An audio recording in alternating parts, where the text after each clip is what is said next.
Nuk e diskutojmë më këtë gjë, dhe ndërkohë institucionet e pavarura vazhdojnë punën e tyre, siç kemi KQZ-n, siç kemi SPAK-un, siç kemi Bankën e Shqipërisë, siç kemi AMF-n, siç kemi KLG-n, siç kemi autoritetin e dosjeve, siç kemi mbrojtjen nga diskrimimi, gjitha institucionet vazhdojnë punën e vet.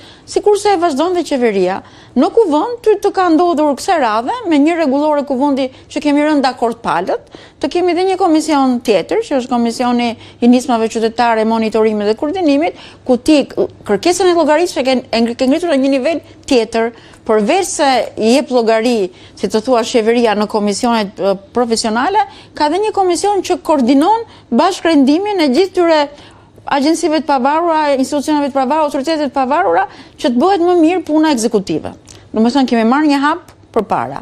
Gjëja tjetër që është e rëndësishme është që ne jemi përpara një momenti historik për Shqipërinë. Unë mendoj se kur 92% e shqiptarëve të thonë që do votojmë, kemi votuar për të bërë pjesë e familjes europiane dhe këtë ta thonë përpara Bashkimit Evropian, përpara barometrit survey që bën Bashkimi Evropian, ka një situatë që ti e ke gjithë popullin të gatshëm të pranojë që ky rrugtimi i Shqipërisë drejt Bashkimit Evropian duhet të vi fundi, pra do të vi fundi me antarësim të plot. Unë besoj që kjo 92 nuk ka për të ndryshuar, por ka ndryshuar, le të themi, numri i njerëzve që kanë dalë në shesh dhe kërkojnë dorëheqjen e Edi Ramës.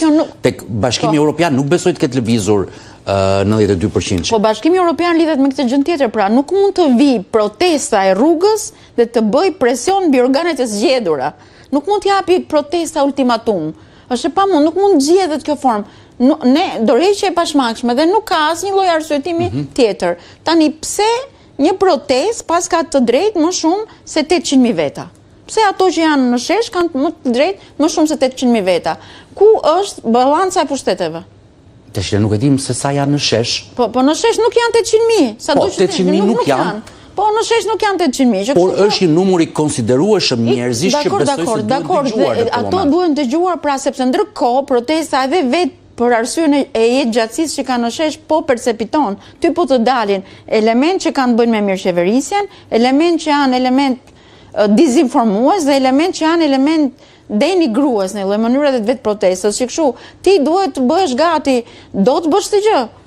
Nuk po të dëgjohet dorëheqja e parevokueshme. Ti ke edhe disa çështje tjera që të vendosura. Këto çështje tjera të vendosura janë të rëndësishme për ty si protestues? Që nga e rëndësishme që të kemi një sistem të ndryshëm politik në Shqipëri, sepse dhe po e dha kryeministri dorëheqjen, nuk është e kollajshme që ti bësh ato gjërat që ke aty kërkesa, se s'bëhen. Unë kam ngritur këtë pyetje në studio, se edhe si ta marrim skenarin që Rama i dorëheqjen vjen një nuk bëhen ato gjërat që kërkojnë ata, nuk bëhen dot. Shumica është e juaja prapë në parlament. Dhe nuk bëhen dot gjërat që kërkojnë ata, sepse ne kemi rënë dakord që institucionet tona do jenë institucione që veprojnë sipas ligjeve dhe më falë të përdor fjalën rregullore, po kështu është termi në Bashkimin Evropian, ligjeve, rregulloreve, direktivave që ka Bashkimi Evropian. Ram dakord, i hapëm kapitujt ne. Kemi hapur 6 klasera, 33 kapitujt. Klaseri i parë është i themeloreve. Te themeloret janë mënyra si funksionojnë institucionet e pavarura, si funksionon qeveria, presidenca, kuvendi, qeveria, si funksionojnë ata. Kemi rënë dakord ne që ne do ndjekim këtë rrugën e shtetëformimit që ka Bashkimi Evropian. Do bëjmë institucione demokratike siç i kërkon Bashkimi Evropian. Si mundet tani të tërhiqemi nga kjo? Prandaj të them, është një moment historik i jashtëzakonshëm për Shqipërinë, që është për te interesave të partive, është për te interesës partisë time dhe të partisë atij njeriu që vjen nga opozita, është interesi kombëtar i shqiptarëve. Ti je më afër se kur Bashkimit Evropian, je më afër se kur Bashkimit Evropian, jo vetëm se ke hapur kapitujt, po ke edhe një datë se kur ato presin të mbyllësh, ke dhe një mënyrë se si po të monitorojmë për çdo veprim që bën. Po një qeveri teknike ndoshta në këtë situatë kaotike, politike, mund të jetë më suksesshme se kjo qeveri aktuale, ndoshta po ngrej një pyetje hipotetike unë po bëj. Unë nuk mendoj që një qeveri teknike, sepse çfarë do të thonë një qeveri teknike? Do vinë njerëz teknik. Po kush do të zgjidhë këto njerëz teknik? Ata nuk thonë që ne nuk duam ministrat.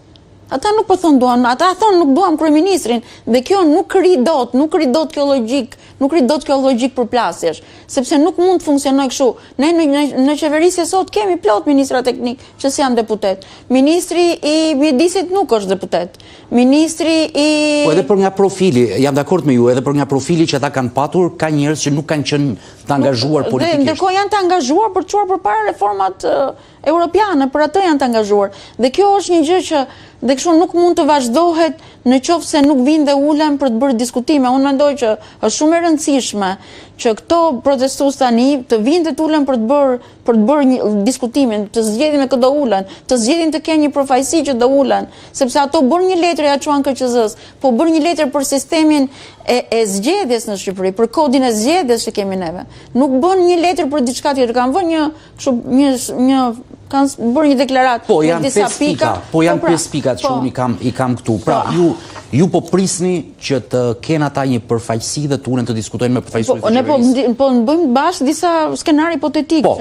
Edhe kryeministri Rama, po edhe eksponentë të tjerë janë ofruar të gatshëm për të dialoguar me një pjesë të protestuesve, pra kanë bërë një ndarje aty. Po patjetër se ka ca që janë ato që siç u thash unë, që përfaqësojnë vërtet çështje që nuk po shkojnë mirë dhe ka nevojë për të rimenduar, për të inxhinierizuar, për të riformuluar, dhe ka të tjerë që nuk janë aty për këtë qëllim.